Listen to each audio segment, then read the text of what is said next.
بەڵێ بەرەزان بۆ لە کوردستان بەردەوام قەیران دروستە بێت وەکو پێویست چارەسەر ناکرێتان چارەسەریەکان ناڕۆشنن و نازەڵالن لێلن.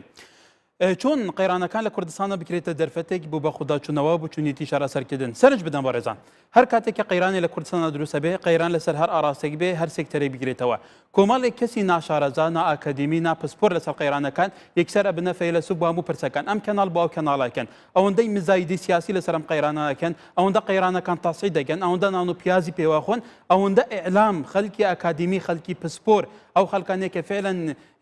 توانن بە شێوەیەکی زانستی و منطقی و بابەتکانە شیتەڵی قەیرانەکان بکەن و بەرچاوڕوونی هەم بۆ خەڵک و بۆ ڕایگشتی هەم بۆ حکوومەتیش بدەن ناهێن نەگوو. لە کاتێکە حتا ئەم قەیرانانە زۆر جار ئاڵێن قەیرانی تر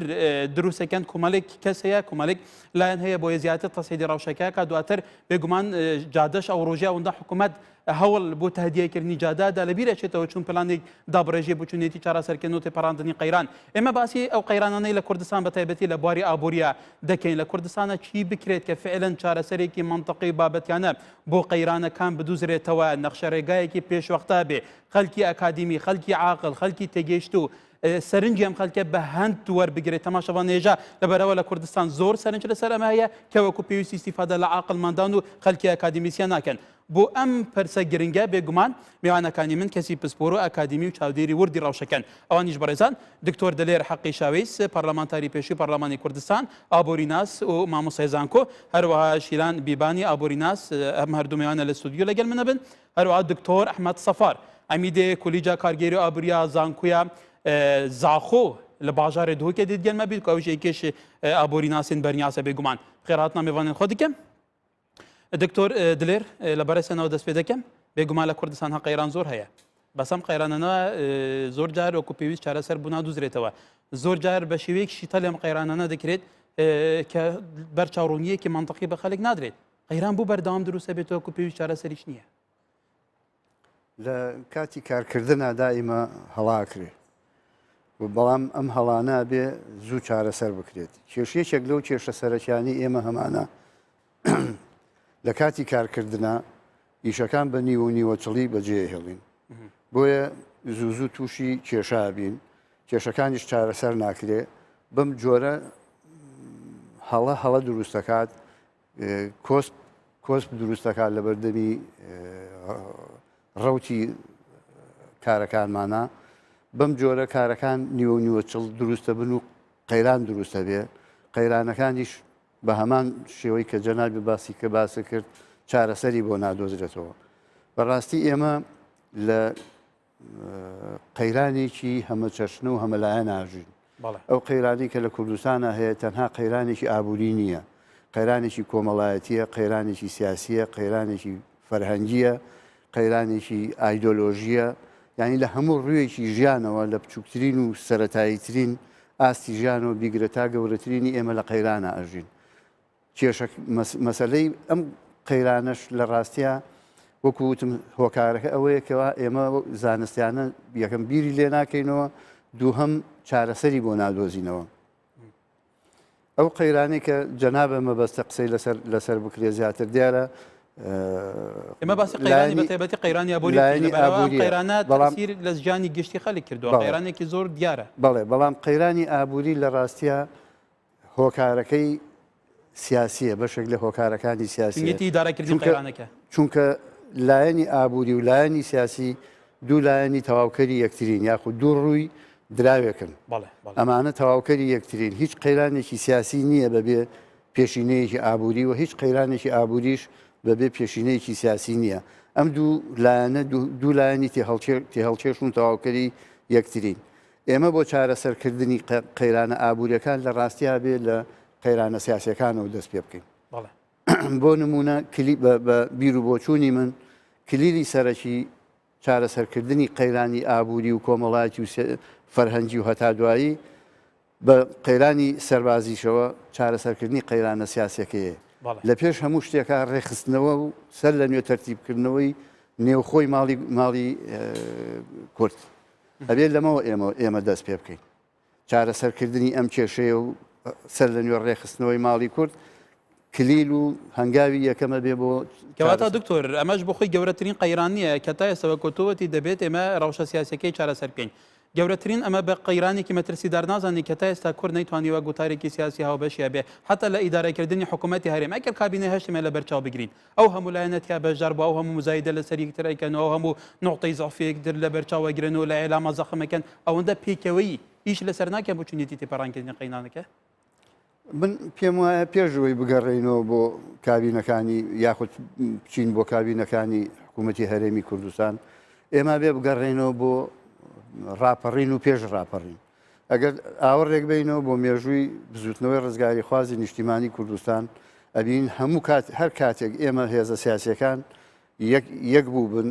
خاوەنی بەرنمەیەک بوون یەکدەنگ و یەک ڕنگ بوو بن ئێمە توانیمانە سەرکەوتن و دەستکەوتی گەورە بەدەست بێنین هەر کاتێک ئێمە خەریکی ململانەی نێوخۆ ببین و ململانێ سەرەکیەکانمان کرد بێ بە ململانەی لاوەکی ئەو کاتە ئێمە تووشی نوشستی و تەنگ و چاڵەمە بووین پێش ڕاپەڕین ئێمە بەرەی کوردستانیمان هەبوو ڕاپەڕینێکێک بوو لە بەرهەمەکانی بەرەی کوردستانی ئێمە لە دوای ڕاپەڕین بە تایبەتی دوای هەڵبژاردننی ساڵی 1992 ئێمە بەرەی کوردستانیمان تەجمید کرد و لە ڕاستیا تا ئێستش بەرەی کوردستانی ماوە بەڵام کاری پێ ناکرێت یەکێک لە کلیلەکانی کردنەوەی ئەو دەرگایە و ئەو کێشانە لە ڕاستیا ئێمە پێویستە سەر لە نوێ بەرەیەکی کوردستانی نوێ و زیندووتر لە بەرەی کوردستانی زیندوو بکەینەوە بۆ ئەوەی بتوانین خاوەنی بەرنمەیەکی وازح بین بۆ ئایندە بۆ هەموو هێزە کوردستانیەکان لە چوارچێوەی ئەو بەرنامە نیشتیمانی و نەتەوەیە کۆ بکەینەوە بۆی بتوانین کە چارەسەری قەیران بەڵام دکتۆر لایەنە سیاسەکانی شەولایەنە کە باڵادەستن خاوەن نفوسن خەڵک دەنگیان بوداوە لە پەرلەمان تەواجودیان هەیە بەردەوام کۆبوونەوە دەکەن و بەردەوام پرۆپۆزالیان هەیە و بەردەوام لە ئێلامە خۆیان بە خەمخۆر و فریادرەسی ئەم گەلەدا ئەنرێت بەڵام لە واقع وەکو تو کەسێکی ئەکادیمیاڵێ ئەو ڕەوشە دەرهاوشتی ئەو قەیرانە هەیە هەموو ئەولانە سیاسەکانە پێت وایە بەم شێوازە تەعاملکردنە بگیانە ئەنجامێک ئەم شێوازەی ئێستا لە ڕاستیات هەموو هێزە سیاسەکان زوو کۆبنەوە پێنج قۆڵی کۆبنەوە دوو قۆڵی کۆبنەوە سێ قۆڵی کۆبنەوە زیاتر و کەمتر بڵێ بەڵام کێشەی ئێمە ئەوەیە کە ئەمانە کۆبنەوە خاوەنی بەرنمەیەکی نیشتیمانی و نەتەوەی نین ئەمانە کۆبنەوە هەریەکە لە بەرنامە حیزبەکەی خۆیەوە هەریەکە لە بەرژەوەندی حیزبەکەی خۆیەوە لە ناو بەرژەوەندی حیزبەکەشان لە ڕاستیا لە بەرژەوەندی باڵەکانی هێزە سیاسیەکان کە بەداخەوە لە ناو زۆربەی هەرە زۆری هێزە سیاسەکانە بە زەقی خۆیان ئەنوێنن کۆبنەوە و قسە لەسەر بەرژەوەندی ئەم باڵ و ئەو باڵەکرێ ئەگەر قسە لەسەر بەرژەوەندی شخصەکانیش نەکرێت لەبەرەوە زۆر گرنگە ئێمە بەرنمەیەکی نیشتیمانی و نەتەوەیی کۆمان بکاتەوە نەک بەرژەوەندیەکی حیزبی و کەسی بەڵێ دکتۆرە گەرمە بولاتەکی زیاتر قسەکردن لەسەر بابەتەکە بەڵێ بڕێز شیران خان وەکو دکتۆرەتی لە ئێستادا لە ئێستای جیهاندا ئابووری بنامایەکی ئاساسی دروستکردنی پەیوەندی سیاسیە بێگومان سیاسیەکان ئیدارەی ئەم سێکتەرەشێکن سێکتەرە گەرنگە لە کوردستانە کێ بەرپرسە لەو قەیرانە کە دروست بووە زۆر جار لایەنە سیاسەکان مزایدل بەسەر یەکترەکەن ئەوە ئەوە بەرپرسەوە لەوە بەرپرسە هەمووی ڕاکەن لە ڕەوشەکە کەس ملکەکی ئەوە نابێت بێت بەرپرسارەتی هەڵبگرێت بەجددی هەوڵ بدا بۆ چارەسەرکردنی ئەوەی لە کوردستانە دەگوزارێ ئەو قەیرانەی کە دروست بووە ڕاستی تاکلایەنە نییە ینی ئەوەی کە دروست بووە یەکەم خاڵ سەرەکیترین خاڵ ئەوە بوو کە دابەزین نرخی نەوتی جیهانی ئەمە وای کرد و خاڵی دووەم گرفتەکان لەگەڵ بەغدایە ململانەکانی بەغدا ینی ئەمە خاڵێکی سیاسی بوو تقریبا تا ڕادێک سێم سستی ئابووری دنیا جیهانی تەسیراتی لەسەر هەرێمی کوردستان و ئابووری کوردستان هەبوو و جگە لەوەش هەڵەی بەڕێوەبردننی ئابووری خۆمان یەکێکە لەو خاڵانی کە ئەگەر بێت و هەموو خاڵەکانی کە چارەسەر بێ ئێمە لەسەر هەمان بەڕێوەبردن و ئیداریاتی ئابووری خۆمان بەردەوام بین هەمان قەیرانمان لەوانەیە لە چەند ساڵی داهاتوو دووبارە توش ببێتەوە و خاڵێکی تری ئەوەش ئەوەیە کە ئێمە کێشەی شەڕمان هەبوو لەگەڵ داعشە و هەروەها زۆری ئاوارەکان کە لە کوردستانە و جگە لەوەش گەورەترین کێشەی کوردستان ئەوە بوو کە ئێمە خەرجیاتمان زیاتر بوو لە ئەو داهاتانی کە دەستمانە کەوت بە تایبەت ئەتوانم بڵێم لە مەوزوعی موچەیە ئەمە وای کرد گەورەترین قەیران ئەوەی کە ئێستادا دەگوزەرێ لەم خاڵاندا لە ناو تۆڵی پێ ینی بە سەرنجی تو ئەوەیە کە حکوومەت خەوان استراتیژ و پلانێکی توکمەنە بە بچوونیەتی لەبەرەوە ناوچەی ڕۆژهەڵاتی ناوەڕاست ناوچەیەکی گەرمە بەردام لە گۆڕانکاریدایە ینی سەرنجیتەوەی کە حکوومەت خەوان پلانێکی باش نەبوو بەڵێ ئەتوانم ئەگەر ئێمە پلانەکانمان پلانێکی پێشووتر سەرکەوتوو بایە بۆ ئەمڕۆ ئێمە نەدەکەوتینە ئەم حاڵەتە بۆ نمونە لە 2023 حکوومەت ڕۆڵێکی باڵای هەبوو لەوەی کە کەرتی کوشت و کاڵ و کەرتی پیشەسازی بەرەو خراببوون بڕۆ هەموو خەڵکەکان و ئەوانەی جوتیار بوون یاخود ئەوانەی کرێکار بوون هەمووی وایان لێ هات بەرەو ئەوە ڕۆشتن بوونە موچەخۆر و فەرمانبەر ئەمە وای لێ کرد کە لە ئێستاە گەورەترین بارگرانی بەسەر کوردستانە ڕوویدا کەواتە ئەمە یەکێک لە خاڵەتەکان بەها دەردرا نەیتوانی چون لە بنیە تحتی وڵات خەرج بکە ئەمە یەکێک بەڵێ ئەمە یەکێک لە خاڵەکان خاڵێکی کەش ئەوە بووکە ئەو کاتا ئێمە خاوەن داهاتێکی زۆر بوون بۆ ئێستا ئێمە هیچ یەدەکێکمان نەما یعنی ئەوەی کە ماوە تەنها یەدەگی نەوتە کە تقریبا 40 ملیار بەرمیلە یعنی ئەمە تەنها ئەو یەدەگەمان بەدەستەوە ماوە ئەو ئابووری کە لە کوردستانە ڕوویدا هەمان ئەو قەیرانی کە لە کوردستان و لە نرخی نەوتا ڕوویدا هەمان کێشە لە دووبەی و لە وڵاتەکانی ترا ڕوویدا بەڵام ئەوان یەدەگیان هەبوو زانستیانە پلانێکی توکمە هەبە بۆ چونێتی تعاملکردن لەگەل ئەو هەموو داهاتی پێشوو کە هەبە ئێمە تووشی ئەو قەیرانە نابوو بەڵێ بە تەکید یعنی ئەگەر پلان یەکێکە لەو خاڵانی کە زۆر گرنگە سنگاڤور بەچی توانی ببێتە خاوەنی ئەو ئابووریە سەرکەوتووە بەوەی کە پیلانیان زۆر یعنی پیلانی داهاتویان زۆر بە سەرکەوتوی دانن یەکێک لەو شتانی کە ملیۆن بە ملیۆنەها دۆلار لە کەرتی وەبەرهێنان و لە ئەو کەسا وەبەرهێنەرانە سرف ئەکەن کە وەکو کەسێکی بیانی دێتە وڵاتەکان ئەمە یەکێکە لەو خاڵانی کە پیلانیان بۆ دانڕشتووە یعنی ئەوان یەکێک لە وڵاتانی کە هەموو کارەکانیان پیلانەکانیان لەسەر چین لەسەر ئەساسی زانست و تەکنەلۆژیای یعنی پێشکەوتوی عەسریە یعنی ئێمە ئەو شتانی کە ئێستا هەمانە لەوانەیە ئێمە بردۆزێکی ئابووری هەبێ کە چەندەها ساڵ لەمەوە پێش دانراوە بەڵام لە ئێستا لەگە کوردستان نەگونجێ کەواتە پیلان ئەگەر دابندرێ ئەبێ لەگەڵ حاڵی حازری کوردستانە بگونجێ ئەبێ لەگەڵ ئەو گۆڕانکاری و یاخود ئەو شتانەی کە ئێمە پێویستمان پێێتی بۆیە گەورەترین خاڵ لە کوردستان ئەبێ بەڕێوەبردننی ئیداریاتی کوردستان بەڕاستی بە تەواوەتی گۆڕانکاری بەسرا بکرێت ئەمە یەکێکە لەو هەنگاوانەی کە ئێمە ئەتوانین هەنگاوێک بنین بۆ ئەوەی دواتر قسە لەسەرەوەکیان چی بکرێت کە ئەم قەیرانە تێپارێت ئێمە باسی بۆدا تاریخێکی ناکێت کە چۆن دروستبووە بۆ ئیسیفادە لە کاتێکمان بکەین دکتۆر ئەحمەد سەفار لە دهۆکێ دکتۆر دەمباش خۆشحاڵین بۆ بێ دەرفەتێ دکتۆر کوردستانê حکوومەتا هەرێمێ دەمەکێدا ku dahatekî gelek hebû dahatê jî pişt bi naftê girê da çû gelek xelek damezran şînavê pêdiya 100-200 fermanber hebû milyûnek û 400 fermanber damezrandin ev cûtkarê gunda ev xelkê karger hemî kirina xwedan meaşa an jî şûlê xwe dest berda û hat nemarê şnexarê parekê belaş tête berîkawan heta ev qeyranê tak jî vegirtî yanî tak jî gelek caran xerciyatê wê zor e ta dîmayîkê yani gelo bû bi vî awayî hat û niha çi bihête kirin ku fi'len qeyraneke tundî hey niha ku çareseriyeke zanistî babetiye nebû bête dîtin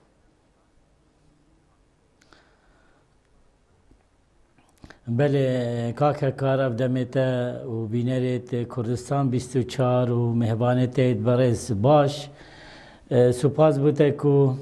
ابروکه پریابی کنالی من برای خود دکتر دلیر دید خوشحالی و پراستی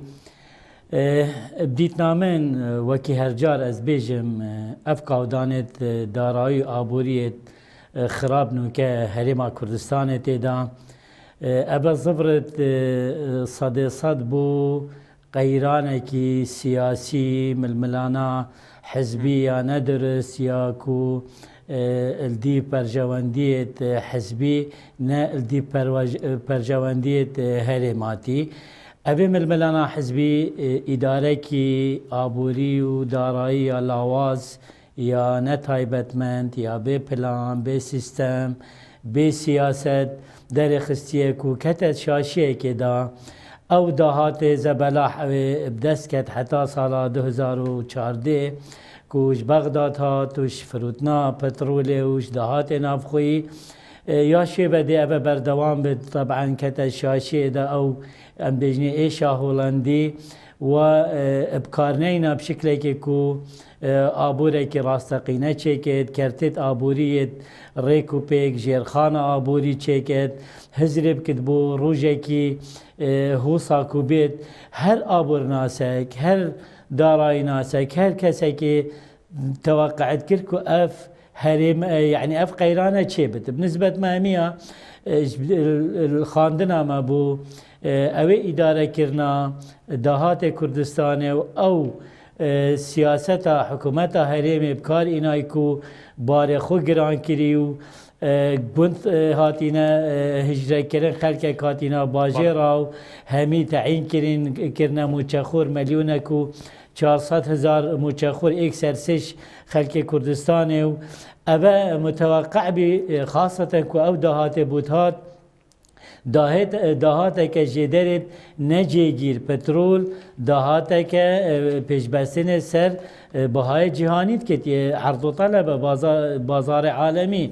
او دهاتش بغداد هات مزانی هر وقت که اگر کشن بین حکومت مرکزی و هرم چه بد ابا نامینتش بدی او وضع چه بی کو تیروس داعش جهاتن ام حكمت شار بسر واقع خوي حقيقية آبوري ام توشيفي قيرانة بينواتا بديتنا من اف قيرانة اش انجام قيرانة كي سياسي وادارة كي لاواس وقت اف قيرانة چه بمخابن شينا چاره سري و سياستا كي ريكوبيك چه بدكو چاره سر بكت هند ريهات نهر بجارتن كو اف قيرانة كيرتر كر و خرابتر كر و او خلقی کو ملی خدای بر به هرمه و کو اداره کری و کارمندت حقیقی و راستقینه هاتنا به بهر کرنیم و او سیاست پاشکوتی هات بجهینان مروفت کو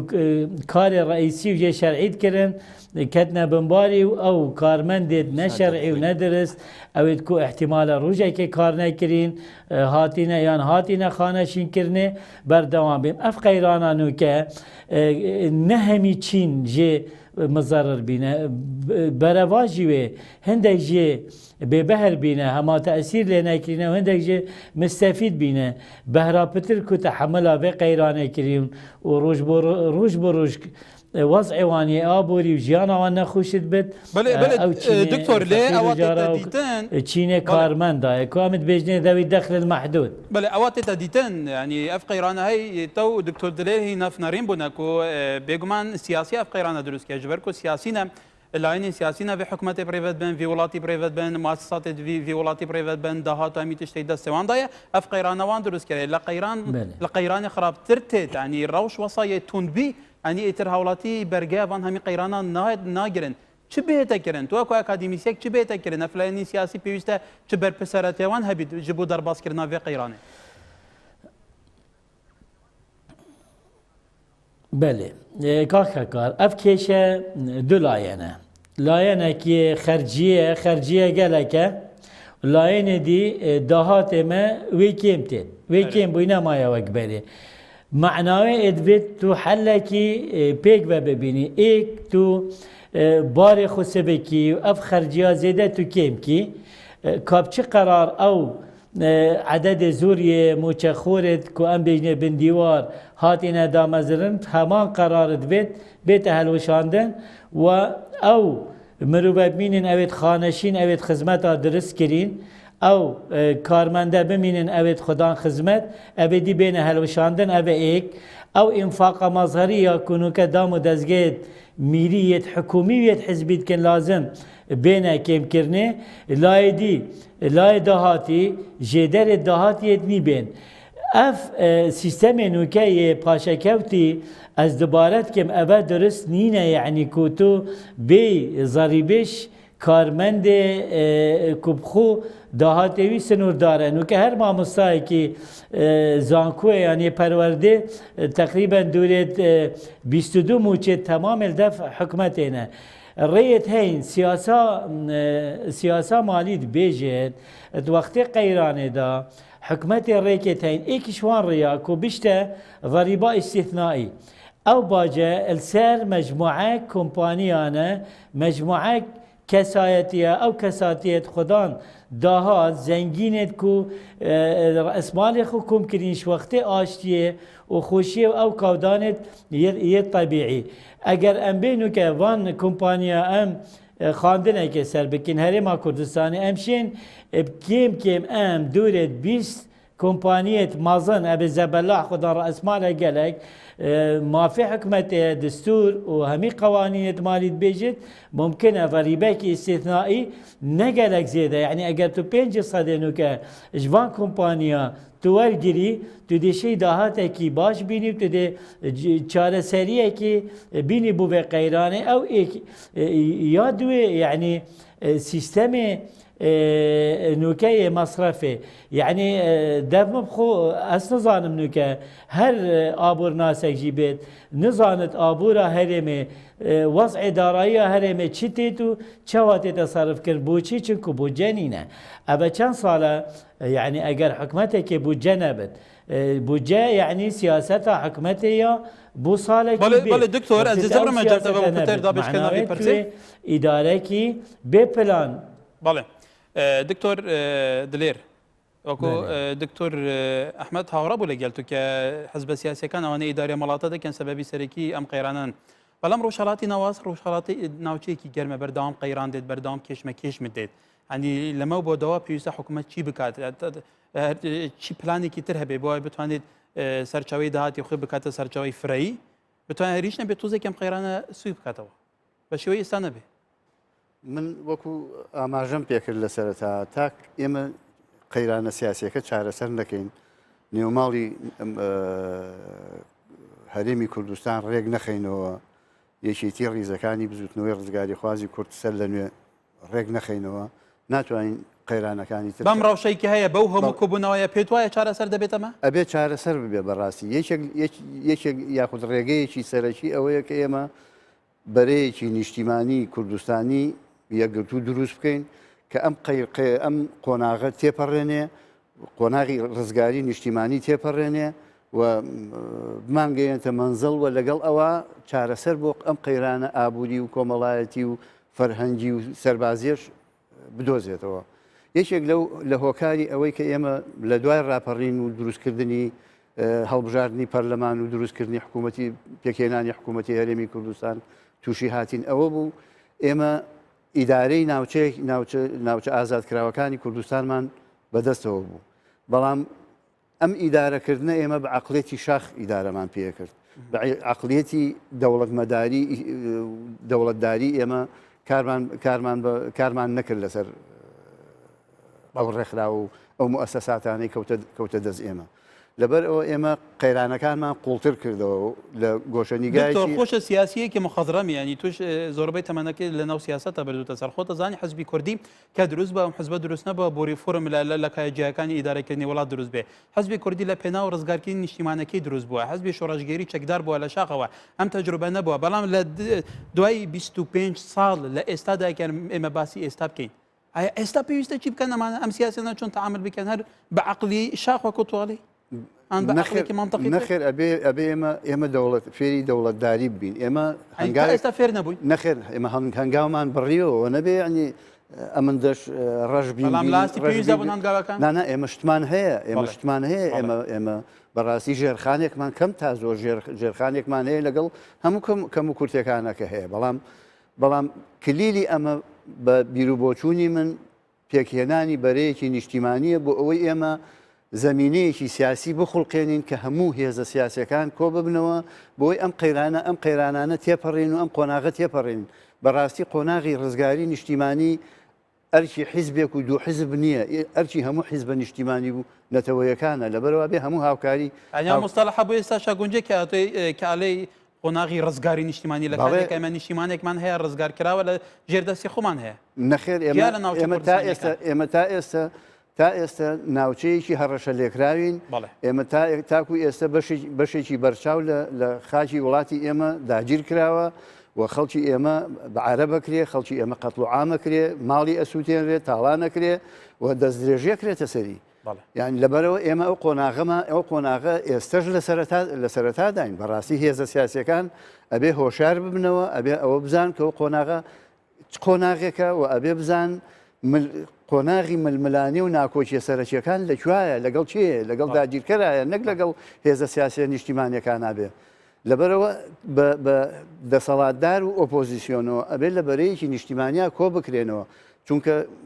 ئێمە یەکێک لە کێشە سەرەکیەکانی ئێمە لە ڕووی ئابوووریەوە ئەوەیە ئێمە خاوەنی سیاسەتێکی ئابووری وازەح نەبووین کە کاتێک ئێمە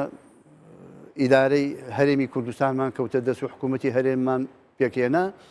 ئێمە خاوەنی سیاسەتێکی ئابووری وازح نەبووین تا ئەم لە حزەیەش کە ئێمە قساکەین خاوەنی سیاسەتێکی ئابووری وازح نین بۆچی خاوەنی ئەو سیاسەتەر نین چونکە ئێمە خاوەنی تیۆریایەکی وازح نەبووین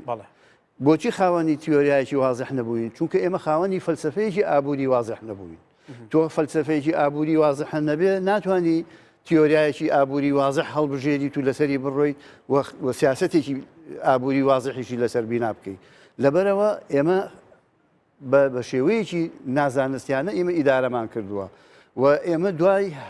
وەهمێک کەوتوین کە پێی وەهمی بە بیر و بۆچوونی من وەهمی نیولیبرالیزم لە ئیدارەکردنی ئابووری وڵاتە ئێمە وامان تەسەوەرە کرد کە دەوڵەت ئەبێت لە دەرەوەی چالاکی ئابوووریەکان بێت ئەمە هەڵەیەکی گەورە بۆ کە حکوومەتی ئێمەی تێکەوتووە لە وڵاتە سەرمایەداری وڵاتە ڕۆژئاوایە پێشکەوتوەکانی جیهانە چ لە ئەوروپا بێ یاخود لە ئەمریکا بێ یا لە ژاپۆنا بێ دەوڵەت ڕۆڵێکی بەرچاوی هەیە بۆ بەڕێوەبردننی ئابووری ئێمە لە ڕۆڵی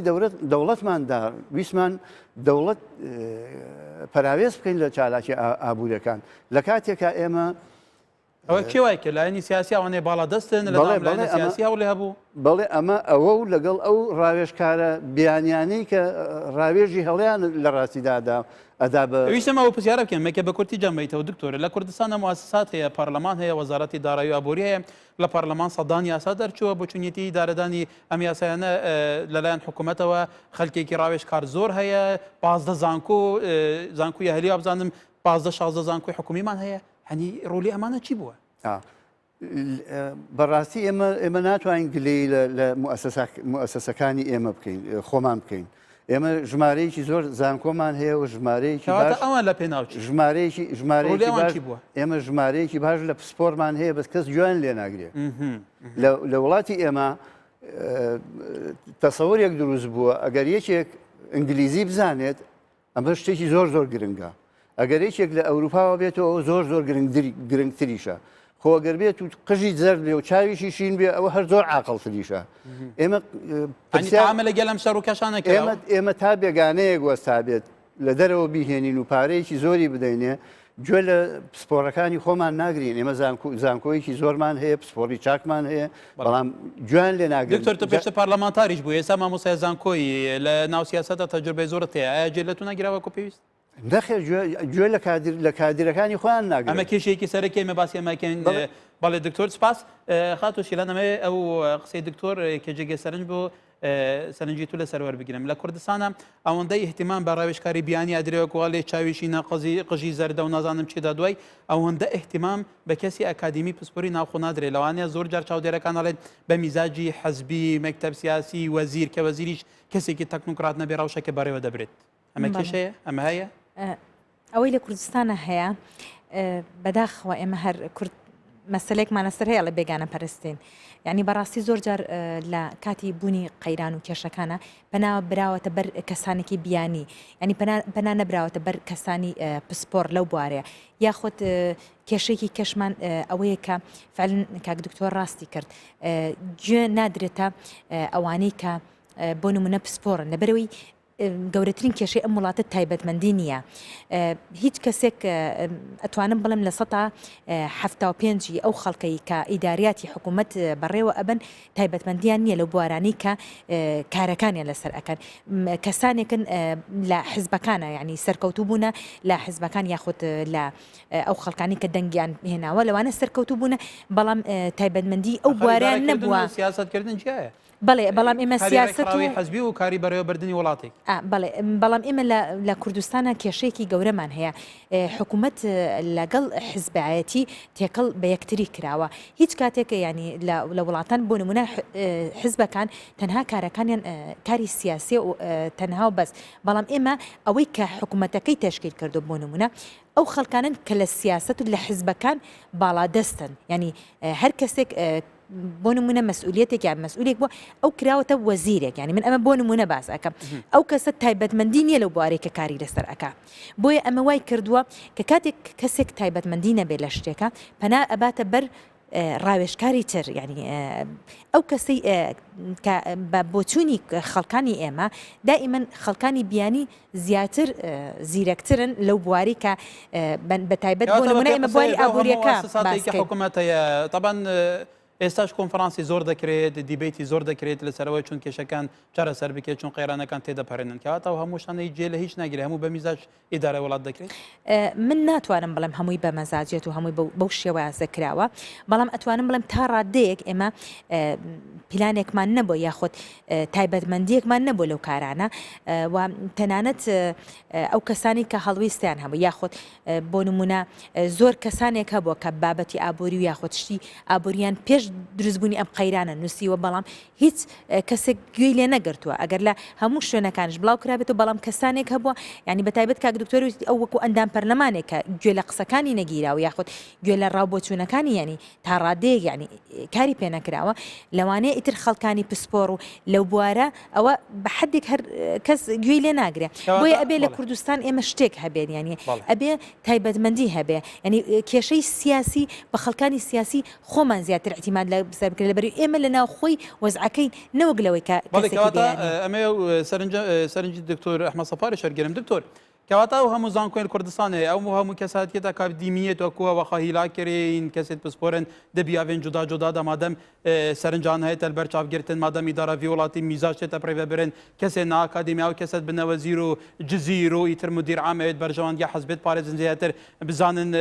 کادرێت حزبێت تەعینکەن و پارە بۆ حزبێ خۆڕڤەکەن کەواتە دەرگەیەن زانکۆ بڵە بێنەگرتن و ئێدەهینژین ماڵەخۆری نەخوارێن ناوەن ئەنی ولا هاتە وسە یەڕەوش نەوسە ئەن فعلا بەرو ڤاژیە کاکەکار بەری ئەس بێم من خەبەرێک خواند پڕاستی ئەس گەلێک پێ متەسر بێم ئەمیرێ ئیمارا شارقە ئیمارات عەرەبیە متحیدە ئەوڕۆ بڕیاردا کێمترین موچێ هەیڤانەیە کارمەندی $3200 بین کرا $6800 زائداً خانيك جداية بشتتيبه برو فاجئ بس أرض أسمانه بس بيجا من إمارات شارقة أبان چه إيش غيري صحراء وبحري وأوي غازي هي ما أف عردها هي أف طبيعة جوان هي أف سامان وثروة مادي وبشري ما هي أزل قال دكتور دليري وخش كاشيلان مصادي الصاد قيرانا ما وكما قلتي قيرانا سياسية كاكار من الملانا حزبية بيت هيلت توزيع بوستة وزاري سر أحزابها بتاكرني هر حزبه قدي هندا مروفيت حزبي أبيت نيزيك وي حزبي دي هل بجيرت علاقات بطايبت من دي فانا وتسحك همي وزارات خويت دارائي يا آبوري يا زراعي يا صناعي يا بلان داراني وبالتالي أو وزيرة برز ده هندك مستشارة بياني إن دبخو واقع كردستان نظانا وكي دكتور دليري قوتي أزو أو ما مستاي زانكوينة ما هردوكا إدارة كليا جيكري ما بصدا وكولين تشيكرين يد دارائي يد آبوري السر دارائي آبوريا هرمي كسي طلب نكري شوان دامو دزگيت حكمته كاببينن أف و کلینا چید بیجن نتیجه وان چنه ده چه کن امریکا ولاتت پیشکفتی ملايين دولار صرفت كان دزگاهت و کلین بحث علمی و انجامت وان بحثاب کارت اینم بو پلان دانانه حقیقت دکتور دلیری بحث سیستمی کرد یاشمن و چه سیستم کردستان نینهیت آبوری نه سیستم بازار آزاد نه سیستم مرکزی نه تکل سیستم عشوائیه انتقائیه و حکمت اور اختیار کرد اور کاباره و گران کردی اف ڕاوێژکاریان ئەف مستەشارێتێن و کە ئیستیشارێت دێن وێ سەربوور و تەجروبێت وڵاتێش دەربە ئەوێت ئینن و ڕەسەن تەطبیقکردن سەر ئابوورە هەرێمی ئەڤە ناگونجتر گەل وەزعێمە ئابوور گرێدایە سیاسەتێ بە گرێدایە وەزعێ جیواکی بە چاوە وەزارەتە پەروەردەیە گوت سیستەمی سوئیدی دێنین و بریتانیین و نزانم چینین سەر قوتابخانین هەرێمێ تەنفیزکەین کو سێ چار دام تێ نەکردن و وڵاتی نانچانە بەرحال کەواتە هەمی حەزب نوکێت شەپرزە بووی لەسەر ڕەوشە ئابووری جبر کو گلک جارا مزایده بسری وقت کن گلک جاران اف حزبین سیاسی خول برتابین او تحقیق استویه یدی کواتا بجان بجین حل چیه؟ بله ام بجین حل چیه کاکا بدیت نامن اسنر گلوی حکمتا بنک فراوانم اواكو جناب دكتور دليري نو كبحث كري احتمال اش السياسه نظام قالك بس رايه من اجر اك حزب حكمي بكان يعني دو حزب واحزاب دي معارضه بن شاف دير بن ومتابعه وضعي يمكن دي باشتر بد او يقدو دم هات اگر حكمتي ببيت ابي قيراني بجدي شاره سركت ريكت هين يعني هيش دم خلاص نبيه يعني عرب بيجن رب ضارة نافعة أبا ضرر الميكر أبي ضرري أبي قيراني أم هشيار كرين ام هشیار بین سر آبوره کی خراب اداره کی لاواز خلطی مید کرین ام چاره سریا وان خلطیت خوب کن گله کی بصانهیه نوکه جوره کی عملیات چه بد گازی چندین تایبت من داب کنش لاینت اکادمی لاینت حزبی لاینت ام بجینیت استشاره همی لاینا کن بن و بجدی پلانه که دین نه پلانت اعلامی نه پلانت ام بجین بس بود از قاید میدیا و سرشاشا در کبن و یعنی خالش همیه مهمتر چارەسەریە کی جدی بو مسئله گندلیه بتکرنه اگر ام بین چارەسەریە و گندلیه بکنن که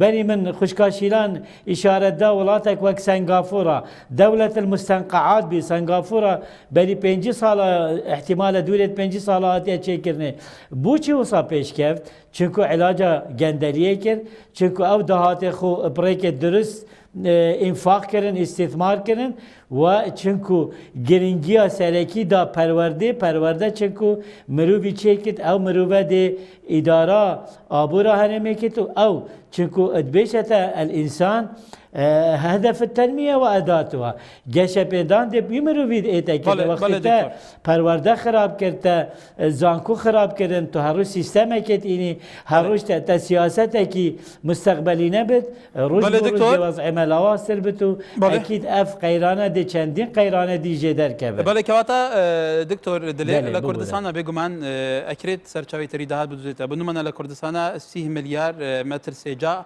اومان هي که به استاندارد دیزانسی بشی 30 میلیون کسک لکاتی که ما 5 میلیونی لکردستان اکریت کشتوکال زور برهم بینره لکاتی که بودجه بو کشتوکال در خان کرا ولا صدا 3 پوینت چند نه نبیت لصدا چاریش که واتا چی بکی با ام سکترانه بو بجرین توجه سرچاوی دهات فرایی بکرید ئێمە سەرچاوەیەکی داهاتی زۆرمان هەیە ئێمە لە بواری کشتتوکاڵە لە بواری پیشەسازیە لە بواری گەشت و گوزارە لە بواری مرۆیە ئێمە خاوەنی سەرۆت و سامانێکی زۆرین ئەتوانین سوود لەمانە هەمووی وەربگرین یەکێک لەو لایەنە گرنگانی بەڕاستی من ویستم قسەی لەسەر بکەم سەرۆت و سامانی مرۆییە یەکێک لەو کێشانەی کە ئێمە هەمانە ئێمە نەکت نەمانتوانی وەسوود لە سەرۆت و سامانی مرۆیی لە هەرێمی کوردستانە وەربگرین بە پێچەوانەوە لە دوای ڕاتوانراوام حزبانە خۆیان سەر سامانێکی مروی وا باشیان نەبووە کێکە ئیدارەی ئەو شوێنان حساسانە بەوان بدرێت نەخێر باشترین سەرۆت و سامانی مرۆیی بەدەست حیزبەکانی ئێمەوە بۆ بەڵام بەداخەوە حیزبەکانمان وەکو پێویست بەکاریان نەهێناوە ئەمانە لە ملانەی حیزبیا بەکار هاتووە کێشەی ئێمە ئەوەیە کێشەیەکی سیاسیە کێشەی ئێمە کێشەیەکی فکریە ئێمە نەمانتوانیوە ململانێ سەرەکیەکە بدۆزینەوە کە ململانەی ئێمە ناکۆچی ئێمە لەگەڵ داگیرکەرایە ناکۆچی ئێمە لەگەڵ داگیرکەرایە نەک لەگەڵ هێزە نیشتیمانیەکانە بێ ناکۆچی یەکێتی و پارتی لەگەڵ یەک و دووان نییە ناکۆچی گۆڕان لەگەڵ یەکێتی و پارتیان نییە ناکۆچی کۆمەڵ لەگەڵ یەکگرتو لەگەڵ پارتی و یەکێتیان نییە ئەم هێزە سیاسیانە بێت تەواوکەری یەکتری بن نەک دوژمنی یەکتری بن کێشەکە ئەوەیە ئەو سەرۆت و سامانە مرۆیە بۆ دژایەتیکردنی یەکتری بەکار هاتووە نەک ئەمە کۆ بکرێتەوە بۆیە من باسی ئەوواکەم ئەبێ بەرەیەکی نیشتیمانی هەبێ من باسی حکوومەتێکی بنکە فراوان ناکەم من باسی ئەوواکەم ئەبێ بەرەیەکی نیشتیمانی هەبێت ئەم بەرەی نیشتیمانیە خاوەنی بەرنمەیەکی نیشتیمانی و نەتەوەیی وازح و دوورمەودا بێ بۆ ئەوەی کەوا بتوانێت ئەم قۆناغە تێپەڕێنێت و ئەم بەرەیە بتوانێت حکوومەتێکی تەکنۆکرات دروست بکات بۆ ئەوەی ئەم قۆناغە تێپەڕێنێ و بتوانێت ئەو چاکسازیە بکات لە وڵاتە گەندەڵی نەهێڵێ بتوانێت سێکتەرەکانی ئابووری زیندوو بکاتەوە و گەشیان پێ بکە بتوانێت سوود لە سەرۆت و سامانی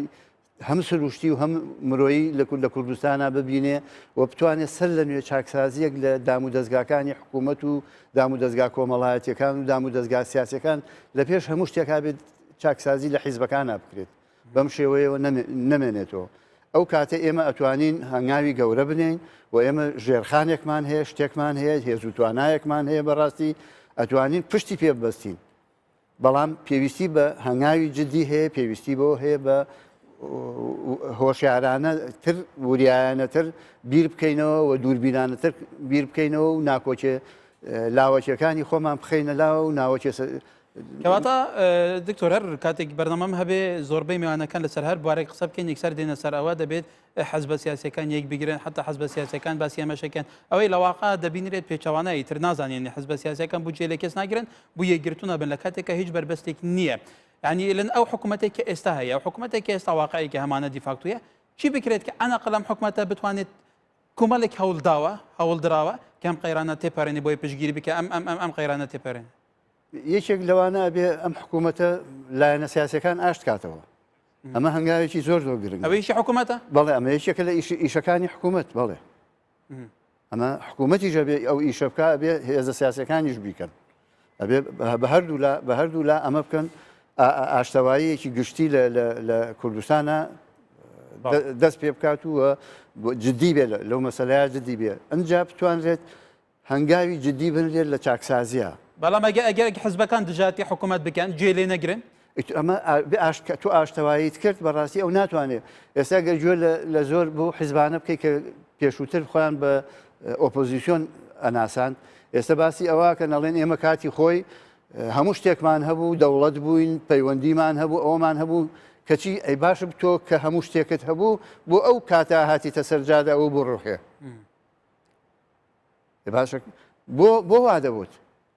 لە ڕاستیابی ئێمە و گلەیەش لەوان بکەین وەکو گلەیی لە هێزە دەسەڵاتدارەکانەکەین کە کەم و کورتیانە بووە ئەبێ ئەو گلەیەش لە هێزە ئۆپۆزیسیۆنەکان بەناو ئۆپۆزیسیۆنەکان بکەین کە بۆچی ئێمە خاوەنی هەموو شتێک دکتۆرەمەوێت دوای سەرنجی تۆ بزانم چۆن ئێمام قەیرانەکان بەڕاستی لە ئێستادا قەیرانەکان لە دوای قەیرانەکان دێن قەیرانەکان زۆر تۆند ئەبن ینی سەرنجی تۆ کۆ کەسێکی ئاکادمی یەکەر بە کورتی ینی سەرنجێکی کۆنکرێتی چی بکرێت کە ئەم قەیرانە بە دەرفەتەوە بگرێت بۆ ڕیفۆرمی ئاساسی بکرێت لە هەموو کایەکان خۆی وەک برای بەڕێزم کاک دکتۆر ئەحمەد سەفار باسی کرد ئەمە ڕاستە ئەمە قەیرانێکە ئەمە زەرەر لە ئێمادا بەڵام سوودێکی گەورەشی هەیە چونکە ئێمە پێویستیمان بە شۆکێک هەبوو بۆەوەی بینەوە هۆش خۆمان و بتوانین چارەسەری خۆمان بکەین ئەمە شوکێمە گرتووە ئەبێ بەڕاستی قیادەی سیاسی کوردی ئەبێ هەوڵ دەدەن نیەتێک جددیە بینی لەلایەن ئەگەر ئێمە هەمومان بەڕاستی هەر لە قیادەی سیاسیەوە تاکو چووکترین هاوڵاتی ئەم وڵاتە ئەم هەرێمە ئەبێ ئێمە هەوڵ بدەین و مەسەلەکە بە جددی وەربگرین ڕاستە قەیرانە بەڵام ئەم قەیرانە کەمەشکێن نییە ئەم قەیرانە لە ڕاستیە شۆکێکە ئەشێت ئێمە سوودی لێوە ببینین بۆ هەنگاوی گەورەتر و دەستکەوتی گەورە لە ئایندەدا بۆچی چونکە من گەشتبینم بەوەی کەوا ئێمە ژێرخانێکمان هەیە ئێمە میلەتێک و هاوڵاتی دڵسۆزمان هەیە قوربانی ئەداد و ئامادەیە بۆ هەموو قوربانیەک ئەبێ سوودی لێ ببینێت و یەکێتی ڕیزەکان پارێزرێت جەوهەری ئەم قەیرانە قەیرانێکی سیاسیە بەڵێ دکتۆری وادارم سەرنجی تو بوو لایەنە سیاسیەکان گەشت بێت شیران خان لە کاتی دروستبوونی قەیرانەکان بە تایبەتی کەلیمە باسی کەناڵە ئەلەمیەکان بکەین باسی هەندێک ئەحزابەکان بکەین بدون استیسنا ئەوەندە هەوڵە دەن ئەمە وەکو مزایدێکی سیاسی بەسەرێک بەکاربێنن ئەوەندە محاوەلەی تەسعیدکردنی ڕەوشەکەدەن قەیرانەکەدەن ئەوەندە هەوڵ بوو چارەسەرکردنی قەیرانەکە نادەن لەمەودا پێویستە چی بکرێت لە بەراوام قەیرانە تەسیر لە ژیانی گشتی خەڵکێکە بەڵێ ئەم قەیرانی کە لە کوردستان ڕوویدا وای کرد نەک تەنها لە ئەتوانم بنام کەناڵەکانی ڕاگەیاندونە خەڵکی ئاسایش بوو هەمووی بووە شرۆڤەکارێکی سیاسی شرۆڤەکارێکی ئابووری ینی خەڵکێک دانیشتووە تا ڕادەیەک ینی سعریەکانی نەوت لێکدانەوەی بۆ ئەکات و چەند بەرمیل ڕۆیشتۆ و چەندێک سەرفەکرێت و چەندێک بۆچی موچە نایە و ینی ئەرقامی دروست فڕێ دەدرێت و تەحلیلی نامەنتەقی دەکرێت بەبێ پاسپۆری هەبێ کابرا بەڵێ ینی ئەمە من نەک ینی کەناڵەکانی ڕاگەاندنی خەڵکەکانی ئاسایەکانشی گرتوتەوە بۆیە ئەو شتانی کە لە ئێستاە کە پێویستە بکرێت دەبێت لە کەناڵەکانی ڕاگەاندنەوە ببێتە سەرچاوەیەکی زۆر باوەڕ پێکرا و لەبەرەوەی حەلقەی وەسەط لە بینی حکوومەت و لە بینی خەڵکە ڕاگەاندنە ینی ئەوەی لە کوردستانە ینی تا ئێستا زیاتر کە خەڵک پابندە پێی یاخود خەڵک گوێڕایەڵی بۆ ئەکا تەنها کەناڵەکانی ڕاگەیاندنە ینی کەناڵێکی ڕاگەیاندن بۆ نمونە باسی ڕەوشێکی کێشەیەکی ئابووری ئەکە باسی هەر گرفتەیەک بکە ئەوە ئەبێ بە سەرچاوەیەکی ڕسمی ئەبێ بە شتێک کە ئیتر هەموو خەڵکەکە باوەڕی پێ ئەکا بۆیە سپاس سەرنجتای کە مەمەیە دو سەرنجی دکتۆر ئەحمەد سەفار دکتۆر هەموو دنیاە نخبەی سیاسەتێت کات نخبەیەکە تێگەشتی کامەڵبوو پێگەشتی دڵسوز و پەفەژبک و خزمەتە خەڵکی خۆ زۆر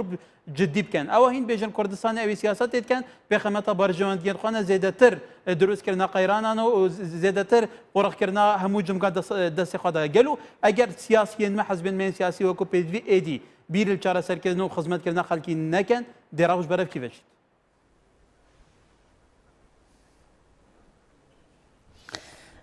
کاکەکار چارەسەریای گەلە بسانە ئەگەر ئیرادەکی جدی هەبێت ئەگەر فعلەن سیاسیێتمە حکومەتامە دەوێت چارەسەرێکی فعلی جدی بۆ vê qeyranê derbêxin gelek sanayiye te muşkîle dilayenê hey min gotete xerciyê ew dahate ya berçav dahatê te gelekê me xerciya te gelek e bes heqîqet wenîne çünkü xerciyate ya wehmiye ya neduriste tu xerciya damû dezgehê mîrî eva infaq mazherî dibêjne rake infaqa hizbiya zêde tu rake evan bin dîwara rake bihêle ser موچەخورێت فعلی کارمەندێت حەقیقی خانەشینێت حەقیقی ئەو پێشمەرگی حەقیقیە بەڕێز ئەوێنوکە خود بەڕەوانیت کرد و وێ جەبهەیدا و واقعیدا کوردستانێدا ئەبێت و ناوێتوان بەس سەروەڕقات و ڕاکە ئەvê ئێک ڕەخێدیت و داهاتێ خو شەفافکە ژێدەرێت درست بینە ئەو داهاتێ مەهەیش گازێ وش یەت نافخۆی ئەو حسابەش بەغدابێت gelek zêdetirش ihtiyacameçexu kamil werbigir gel wê ez tekîdê ser ku ihtikarê bgan deriyê دکتۆر بەس گونەها ئەوان چیە سەدا هەزار کەسێن دین حکوومەتێ تەعین کردی ئەف کەسەکی بە بچنگەل و گونەهاوان چێ بۆ تەعینکردن بۆ شولێکی دی بۆیان دیت بەرحال بەڕێزان سەرنجی میوانەکانم بە تایبەتی ئەوەی بە شێوەیەکی ئەکادیمی